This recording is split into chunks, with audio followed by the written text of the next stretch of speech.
ఆ పశువులలో ఉండే సుడుల గురించి చెప్తా. మనం ఎప్పుడైనా బర్రెలు గాని, ఆవులు కొనుక్కునేటప్పుడు సుడున్న బర్రె, సుడి లేని బర్రె కొనమంటారు కదా! సో, అలాంటిదనమాట. సుడి అంటే ఏముండదు.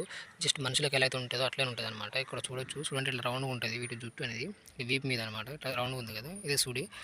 దీనికి ఇంకో సుడి ఉంది. ఇది అంటే ఇట్లా 2 సుడులుంటే ఆవులేమో సుడున్నదంటారు. అంటే వీటిని పెరక సుడి అని గూడా అంటారు. కొన్ని కొన్ని ప్రాంతాల్లో ఒక విధంగా పిలుస్తారు. సుడి ఉన్నాయి, పాలు తక్కువేస్తాయని బర్రెలలో సరిగ్గా మీనవని కొంతమంది కలిసి రాదని నమ్ముతారు. నాకైతే అలాంటి ఇబ్బంది ఏం జరగలేదు. ఇప్పుడు దీనికి 2 సుడులున్నాయి గదా! కానీ ఇది నాకు బానే కలిసొచ్చింది. ఇది నాకు కొంచెం బాగా కుక్కపిల్ల లెక్క ఎట్లయితే ఉంటదో అట్లా నాకు దగ్గరగా బాగా ఫ్రెండ్లీగా అయిందనమాట. నేను ఎక్కడ కూర్చున్న నాతో పనొస్తుంది.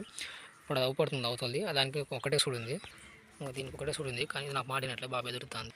ఇది చిన్న ఆవు దూడ దీనికి ఒకటే సుడుంది. సో, ఇట్లా ప్రతి ఒక్క జంతువులకి సుడులుంటాయి. వాటిని ఎక్కువగా మనం బర్రెల్లో వినొచ్చు. సుడున్న బర్రె అని అంటారు కదా! సో, అట్లా బర్రెలు గాని, ఆవులు గాని వీటిని చూసి తీసుకుంటా ఉంటారు ఎవరైనా.